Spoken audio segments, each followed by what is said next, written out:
कैसे हो सारे? बढ़िया। ओके, तो बेटा आज मैं आपको एक टॉपिक करवाऊँगा। है बहुत छोटा सा टॉपिक है लेकिन ये बहुत ज़्यादा इम्पॉर्टेंट है, ठीक है। That is second law of thermodynamics. Second law of thermodynamics, इसको आपने ध्यान से सुनना है, राइट। चाहे ये 10 मिनट में ख़त्म हो जाए, चाहे 20 मिनट में ख़त्म हो जाए, आज का हमारा टॉपिक यही है, सेकंड लॉ ऑफ थर्मोडायनामिक्स, ठीक है। बहुत इंपॉर्टेंट है। इसके बाद आपके 2-3 लेक्चर रह गए तो थर्मोडायनामिक्स खत्म। तो सेकंड लॉ ऑफ थर्मोडायनामिक्स क्या बोल रहा है, इसको ध्यान से सुनना। हमारे पास दो तरह की स्टेटमेंट है, राइट। एक स्टेटमेंट है हमारे पास दैट इज केल्विन स्टेटमेंट, दूसरी स्टेटमेंट है हमारे पास क्लेशियस स्टेटमेंट, क्लेशियस, ठीक है। ये भी साइंटिस्ट के नाम पे स्टेटमेंट है सारी की सारी, केल्विन और क्लेशियस स्टेटमेंट। केल्विन ने क्या बोला, क्लेशियस ने क्या बोला, फिर बाद में मैं आपको बताऊंगा कि दोनों स्टेटमेंट जो है दे आर इक्वल, ठीक है। अब बिल्कुल कूल माइंड से आपने सुना। केल्विन क्या बोल रहा है, it states that it is impossible to get a continuous supply of work by cooling a body to a temperature lower than that of the coldest of its surroundings. नहीं समझ आई ना? अब ध्यान से सुनो। ये क्या बोल रहा है, कहता कि हमने कंटिन्यूस सप्लाई ऑफ वर्क लेनी है। किससे लेनी है? किसी बॉडी को कूल करके, और उसको कितना कूल करना है, उसके सराउंडिंग से उसको कूल करना, उससे कंटिन्यूस सप्लाई ऑफ वर्क लेना है। वो कहता है ये इम्पॉसिबल है। मेरी बस समझ आई कि हम क्या कर रहे हैं, हम किसी बॉडी को कूल कर रहे हैं, ठंडा कर रहे हैं, सराउंडिंग उसकी सराउंडिंग से भी ज़्यादा है, और उससे कंटिन्यूस सप्लाई ऑफ वर्क भी ले रहे हैं। मान लो आपके पास पानी का गिलास है, आप उसमें से हीट ले रहे हो, उस हीट से वर्क कर रहे हो, और वो जो पानी का गिलास है वो अपनी सराउंडिंग से भी क्या हो रहा है, कूल हो रहा है, राइट। तो हमारे पास केल्विन क्या बोल रहा है कि इट इज इम्पॉसिबल, ये इम्पॉसिबल है कि आप कंटिन्यूस सप्लाई ऑफ वर्क लेंगे किसी भी बॉडी को कूल करके to a temperature lower than that of its surroundings, अपने सराउंडिंग से लोअर उसका टेम्परेचर करके उससे आप कंटिन्यूस सप्लाई ऑफ वर्क ले रहे हो। समझ आई मेरी बात? मतलब हमारे पास गिलास है पानी का, वो पानी को हमने नॉर्मल टेम्परेचर के ऊपर रखा हुआ है, हम उस गिलास से हीट एनर्जी ले रहे हैं, मतलब कंटिन्यूस सप्लाई ऑफ वर्क ले रहे हैं, जो हीट ले रही है उसको वर्क में कन्वर्ट कर रहे हैं। और जब आप ग्लास वो पानी से हीट लोगे तो पानी ठंडा हो जाएगा, तो पानी सराउंडिंग से ठंडा होगा। तो हम कंटिन्यूसली उसको पानी को ठंडा कर रहे हैं, मतलब उससे हीट ले रहे हैं, राइट, और अपना वर्क कर रहे हैं, कंटिन्यूसली वर्क कर रहे हैं। तो केल्विन क्या बोला है, it is impossible, right. It is impossible to get a continuous supply of work by cooling a body to a temperature lower than that of its surroundings. आप किसी भी बॉडी से कंटिन्यूस सप्लाई ऑफ वर्क नहीं ले सकते हैं by cooling that body to a temperature lower than that of its surroundings. Is that clear? पहली statement आपको मैंने बताया। दूसरी स्टेटमेंट सुनो, क्लेशियस ने क्या बोला। क्लेशियस कहता है it is impossible for a self acting machine unaided by any external agency to transfer heat from one body at low temperature to another body at high temperature। कहता किसी भी मशीन के लिए, सेल्फ एक्टिव मशीन ड्रिवन नहीं हो रही है, fridge की तरह ड्रिवन नहीं हो रही है, फ्रिज में हमने क्या किया, ड्राइविंग सोर्स लगाया हुआ था, राइट। ये कहता कि सेल्फ एक्टिव मशीन, कोई भी सेल्फ एक्टिव मशीन अगर हमारे पास है तो उसके लिए क्या है, इम्पॉसिबल है, जिसको कोई भी एक्सटर्नल एजेंसी हमने नहीं लगाई हुई है उसको बोलते हैं सेल्फ एक्टिंग मशीन। कोई एक्सटर्नल एजेंसी नहीं लगाई है कि उस सेल्फ एक्टिंग मशीन के लिए हीट को ट्रांसफ़र करना from a lower temperature to higher temperature, वो कहता है ये इम्पॉसिबल। ये तो हमें भी पता है, क्लेशियस ने जो बोला तो हमें भी पता है कि हम जो हॉट बॉडी से कोल्ड बॉडी को हीट ट्रांसफ़र कर सकते हैं, हम कोल्ड बॉडी से हॉट बॉडी को हीट ट्रांसफ़र नहीं कर सकते। हम lower temperature to higher temperature क्या कर सकते हैं, हीट ट्रांसफ़र कर सकते हैं? नहीं कर सकते। कर सकते हैं, हम कर सकते हैं बाय यूजिंग एक्सटर्नल एजेंसी, लेकिन किसी भी सेल्फ एक्टिंग मशीन के लिए आपने हीट को ट्रांसफ़र करना है from low temperature to high temperature without any external agency, नहीं कर सकते आप। Is that clear? आप नहीं कर सकते उसको, क्योंकि हमारी जो हीट है वो हमेशा high temperature to low temperature flow करती है, अपने आप ही फ्लो करती है। Lower temperature to high temperature without any external agency, it is impossible. Right, किसी भी सेल्फ एक्टिंग मशीन के लिए ये इम्पॉसिबल है कि वो हीट को ट्रांसफ़र करे from low temperature to higher temperature without any external agency. ये किसने बोला हमारे पास? क्लेशियस ने। पहले ने क्या बोला कि it is impossible to get a continuous supply of heat या continuous supply of work by cooling a body to a temperature lower than that of its surroundings. इसने भी वही बोला है, ध्यान से देखो।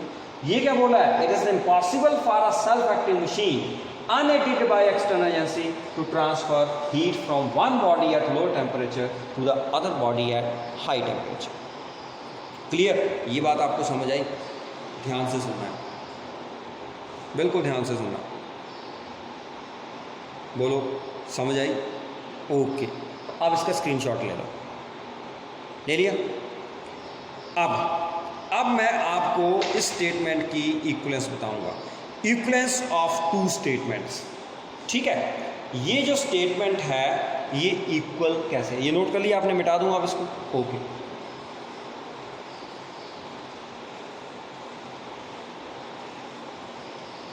ये सेकंड ऑफ थर्मोडायनामिक्स और इसकी इक्वलेंस 2 नंबर मार्क्स, 2 मार्क्स का आता है ये equivalence.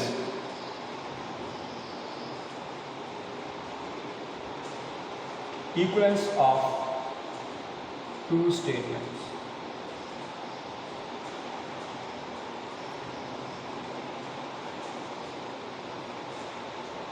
Equivalence of two statements, ध्यान से सुनना। कहता हमारे पास एक इंजन है, अब बिल्कुल ध्यान से सुनना। Suppose we have an engine, right? मेरे पास एक इंजन है जो कंटिन्यूस सप्लाई ऑफ वर्क दे रहा है। ये क्या कर रहा है? कंटिन्यूस सप्लाई ऑफ वर्क दे रहा है when it is cooled below the temperature of its surroundings. हमने इसको कूल किया हुआ है। देखो, मैं उल्टा चल रहा हूँ, नेचर के अगेंस्ट चल रहा हूँ। जो स्टेटमेंट है मैं उससे उल्टा चल रहा हूँ कि मेरे पास कोई इंजन है। उन्होंने क्या बोला कि it is impossible to get a continuous supply of heat. मैं कह रहा हूँ कि मेरे पास है, मैं उन दोनों से उल्टा चल रहा हूँ। ठीक है, मैं कह रहा हूं कि मेरे पास एक इंजन है, वो इंजन जो है वो मुझे कंटिन्यूस सप्लाई ऑफ वर्क दे रहा है।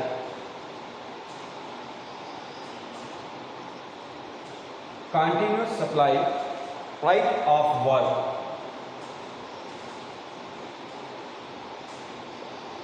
बाय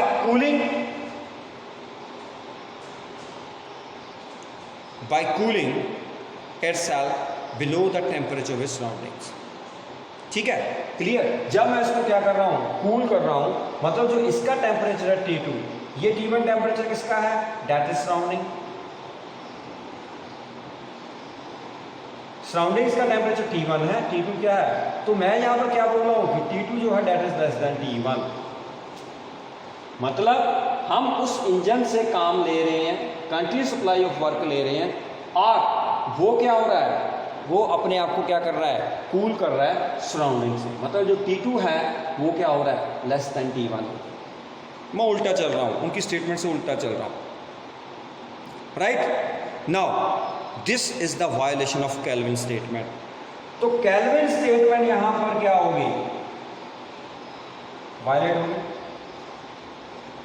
होगी कि नहीं वायलेट? मैंने कर दी। केल्विन कह रहा था कि it is impossible to get a continuous supply of heat या continuous supply of work by cooling a body to a temperature lower than that of the coldest of its surroundings. यही बोला। मैंने बोला मेरे पास है भाई मशीन, मैंने बनाई हुई है, और वो इंजन मुझे कंटिन्यूस सप्लाई ऑफ वर्क दे रहा है और कूल हो रहा है सराउंडिंग से। ठीक है, मैंने बोल दिया। This is a violation of kelvin statement. Now, if work done by the engine is used to drive a dynamo, अब ये जो मुझे कंटिन्यूस सप्लाई ऑफ वर्क दे रहा है, ध्यान से सुनना, बिल्कुल दिमाग लगा, ये जो कंटिन्यूस सप्लाई मुझे दे रहा है, मैंने क्या किया, मैंने इसे डायनेमो रन कर दिया। डायनेमो पता है, डायनेमो पता है ना, जनरेटर, राइट, डायनेमो पता है ना आपको, हाँ डायनेमो आपने 10th में पढ़ा होगा, पढ़ाया होगा डायनेमो जनरेटर। जो मुझे वर्क मिल रहा था इससे, उससे मैंने डायनेमो जो है उसको रन कर दिया। अब जब डायनेमो रन कर दिया तो उसने करंट को प्रोड्यूस किया। डायनेमो जब रन हुआ तो उसने क्या प्रोड्यूस कर दिया, करंट प्रोड्यूस कर दिया। उस करंट को मैंने एक हीटिंग कॉइल के साथ लगा दिया। उस करंट को मैंने किसके साथ लगा दिया, हीटिंग कॉइल में। आप देखते हो ना पानी गर्म करते हैं सर्दियों में, हीटिंग कॉइल जो है, मैंने उस करंट को हीटिंग कॉइल को दे दी, मतलब वायर लगा दी। समझ आ रही है? ठीक है कि मैंने क्या बोला, ये स्टेटमेंट को आपने बिल्कुल ध्यान से सुनना जो मैं आपको बता रहा हूँ। ठीक है, क्लियर कि मेरे पास क्या है, एक पहले मैंने क्या किया, चलो पहले यहाँ पे कंप्लीट कर, मैंने हीटिंग कॉइल जो है उसमें डाल दी। अब ये जो हीटिंग कॉइल है इसको मैंने वाटर में डाल दिया।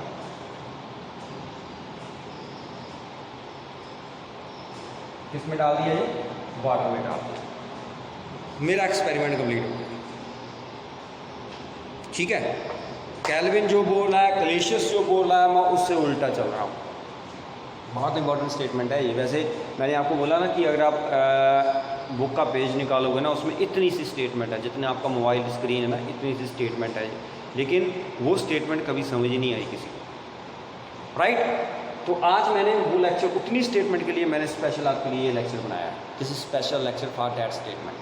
ठीक है, क्लियर। इसलिए इसको ध्यान से सुनना है, चाहे छोटा सा है लेकिन आपने इसको बार बार देखना है। इसलिए मैं छोटा सा लेक्चर बनाऊंगा ये कि आप इसको बार बार देखो ताकि आपको ये समझ आए, क्योंकि ये इक्वलेंस ऑफ टू स्टेटमेंट जो है वो समझ ही नहीं आती है।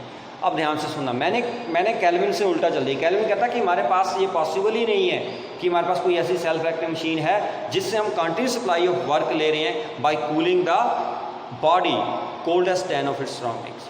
मतलब हम उस बॉडी को, जो हमारे पास बॉडी है उसको हम क्या कर रहे हैं, कूल कर रहे हैं सराउंडिंग से, फिर भी हम कंटिन्यूस सप्लाई ऑफ वर्क ले रहे हैं सेल्फ एक्टिंग मशीन के लिए, राइट। कोई एक्सटर्नल सोर्स नहीं है वहाँ पर। अब मैंने बोला कि मेरे पास है इंजन, मैंने चैलेंज कर दिया उसको, क्या नाम था उसका, केल्विन, कि हमारे पास ऐसा इंजन है जो हमें कंटिन्यूस सप्लाई ऑफ वर्क दे रहा है by cooling the body coldest than of its surroundings. मतलब ये हमें कंटिन्यूस सप्लाई ऑफ वर्क दे भी रहा है और सराउंडिंग से कूल भी हो रहा है विदाउट एनी एक्सटर्नल एजेंसी। मैंने बोला मेरे पास है इंजन, तो मैंने क्या किया कि उससे कंटिन्यूस सप्लाई ऑफ वर्क, जो वर्क लिया, वर्क उसने काम किया, उससे मैंने डायनेमो रन कर दिया। वर्क ही करना है तो वर्क से डायनेमो रन कर दिया। डायनेमो पता है ना आपको, जो इलेक्ट्रिसिटी जनरेट करता है, जनरेटर जिसको बोलते हैं। तो जब डायनेमो रन हुआ तो डायनेमो ने करंट प्रोड्यूस किया। वो जो करंट है उसको मैंने कहाँ पर यूज़ किया, जो हीटिंग कॉयल है उसके साथ लगा दी, वायर के साथ हीटिंग कॉयल लगा दी, राइट। तो उसमें से करंट फ्लो कर रहा है। जब हीटिंग कॉयल में से करंट फ्लो करेगा तो आपको पता है कि जिसमें आपने हीटिंग कॉयल डाली है, इसमें क्या है हमारे पास, ये जो हीटिंग कॉयल है इसको ध्यान से देखना, इसमें है आपके पास वाटर। जो हीटिंग कॉयल है उसमें आपके पास क्या है, वाटर है। Okay, clear. हीटिंग कॉयल में आपके पास क्या है, वाटर, तो वाटर गर्म हो गया। अब हम क्या बोल रहे हैं, क्या बोल रहे हैं इसमें, ध्यान से देखना कि मैंने क्या बोला कि उसमें वाटर है। जो हीटिंग कॉयल है उसमें वाटर है, तो उसका मतलब वाटर क्या कर रहा है, क्या कर रहा है, गर्म हो रहा है। वाटर क्या हो रहा है, गर्म हो रहा है। अब देखो मैंने क्या किया, इसका टेम्परेचर सराउंडिंग से कम है, इसका टेम्परेचर सराउंडिंग से ज़्यादा, क्योंकि ये बॉयल हो रहा है वाटर, पानी गर्म हो रहा है तो टेम्परेचर बढ़ेगा ही बढ़ेगा। मैंने क्या बना दिया, मैंने एक ऐसा सिस्टम बना दिया जिसमें हीट एनर्जी कहाँ से ट्रांसफ़र हो रही है, from low temperature to high temperature. Heat transfer हुई कि नहीं हुई, और पानी गर्म हुआ, यहाँ पर ठंडा हो रहा है इंजन, यहाँ पर पानी गर्म हो रहा है, तो मैंने क्या कर दिया, मैंने एक ऐसा सिस्टम बना दिया जिसमें हीट ट्रांसफ़र हो रही है from cold body to hot body. Heat transfer हो रही है from low temperature to higher temperature, right. मतलब अगर मैं केल्विन को झुठलाता हूँ, केल्विन की स्टेटमेंट को अगर मैं बोलता हूँ कि वो झूठ बोल रहा है, तो एंड में आके मैंने क्या देखा कि इससे तो क्लेशियस भी फेल हो रहा है, दोनों थोड़ा फेल हो सकते हैं, दोनों साइंटिस्ट हैं। तो इसका मतलब क्या हुआ कि जो केल्विन ने बोला उसने कान इधर से पकड़ लिया, क्लेशियस ने इधर से पकड़ लिया, बात एक ही है, कान पकड़ा गया। मेरी बात समझ आई? केल्विन ने, अब आप बोलो कि सर पता नहीं क्या बोल रहे हैं, कंफ्यूज कर रहे हैं। अब ध्यान से देखो, मैंने पहले ये बोला था कि केल्विन ने बोला है कि हमारे पास ऐसा कोई भी इंजन है ही नहीं, सेल्फ एक्टिंग मशीन है ही नहीं जिससे हम कंटिन्यूस सप्लाई ऑफ वर्क ले रहे हैं, right, by cooling that body coldest than its surroundings, right. मैंने बोला कि हमारे पास है, मैंने बना दी कि मेरे पास इंजन है, उससे हम कंटिन्यूस सप्लाई ऑफ वर्क ले रहे हैं, मैंने उसे उल्टा चल दिया। लेकिन जब मैं उस कंटिन्यूस सप्लाई ऑफ वर्क से डायनमो चलाया, डायनमो से मैंने करंट निकाला, करंट से मैंने हीटिंग कॉइल, वो करंट हीटिंग कॉइल को दे दिया और हीटिंग कॉइल गर्म हो गई, उसने पानी को गर्म कर दिया। तो मैंने कंक्लूजन क्या निकाला कि मैंने जो है हीट ट्रांसफ़र कर दी कहाँ से कहाँ तक, from body at low temperature to the body at higher temperature. Continuous supply of work ले रहा हूँ, पानी और गर्म हो रहा है, पानी और गर्म हो रहा है, राइट। लेकिन फिर क्लेशियस आ गया, क्लेशियस कहता है इससे मेरी स्टेटमेंट भी रॉन्ग हो, क्योंकि क्लेशियस ने क्या बोला है कि किसी भी सेल्फ एक्टिंग मशीन के लिए या हमारे पास विदाउट एनी एक्सटर्नल सोर्स, आप विदाउट एनी एक्सटर्नल एजेंसी आप हीट को low temperature to high temperature transfer नहीं कर सकते हैं। मतलब अगर मैं केल्विन को वायलेट करता हूँ तो क्लेशियस जो है वो ऑटोमेटिकली क्या हो जाता है, वायलेट हो जाता है। जो क्लेशियस की स्टेटमेंट है वो ऑटोमेटिकली क्या हो जाती है, वायलेट हो जाती है। तो इसलिए दोनों स्टेटमेंट क्या है, इक्वल है कि अगर आप क्लेशियस को लेके चलोगे तो केल्विन की स्टेटमेंट वायलेट हो जाएगी, अगर आप केल्विन को लेके चलोगे तो क्लेशियस की स्टेटमेंट वायलेट हो जाएगी। इसका मतलब दोनों स्टेटमेंट क्या है, इक्वल है। अगर एक वायलेट हो रही है तो दूसरी वायलेट हो रही है, इसका मतलब दोनों क्या है, इक्वल है। और दोनों की बात सही है कि it is impossible to get, ये जो मैंने बताया, ये आपको बताया, ये सरासर गलत है, ऐसा हो ही नहीं सकता है। मैंने करके देखा कि अगर मान लो केल्विन की स्टेटमेंट अगर रॉन्ग हो रही है तो क्या क्लेशियस की स्टेटमेंट भी उसके साथ चल रही है, रॉन्ग हो रही है? यस, दोनों रॉन्ग हो रही है, क्योंकि मैंने इंजन ऐसा बना दिया लेकिन उस इंजन से क्लेशियस भी फेल हो गया। क्लेशियस ने बोला था कि आप लो टेम्परेचर को हाई टेम्परेचर हीट नहीं ट्रांसफर कर सकते हैं without any external source, without any external agency आप नहीं कर सकते हैं। लेकिन हमने तो बना दिया, केल्विन की स्टेटमेंट लेके हमने बना दिया, तो केल्विन तो हमने पहले, इसका मतलब केल्विन सही था, केल्विन सही था तो क्लेशियस भी सही था। अगर केल्विन की स्टेटमेंट वायलेट हो रही है तो क्लेशियस की भी वायलेट हो रही है, तो इसका मतलब क्या है कि वो दोनों सही थे, मैं ही गलत। ओके, आप समझ में आई कि हमारे पास जो इक्वलेंस है दोनों की, ये सारा का सारा जो मैंने नाटक आपके सामने किया है ये इसलिए किया है ताकि आपको समझ आ जाए कि केल्विन की स्टेटमेंट क्या थी, क्लेशियस की स्टेटमेंट क्या थी। दोनों ने एक ही बात बोली है लेकिन उसका बोलने का ढंग कुछ और था, केल्विन का, क्लेशियस का कुछ और था, और मैंने दोनों स्टेटमेंट को आपको यहाँ पर बराबर करके बता दिया, right. So this is all about today's lecture. Okay then बेटा, गुड बाय। इसको ध्यान से देखना है, फिर हम नेक्स्ट टॉपिक जो है वो करेंगे थर्मोडायनामिक्स। ओके बाय बेटा, गुड बाय।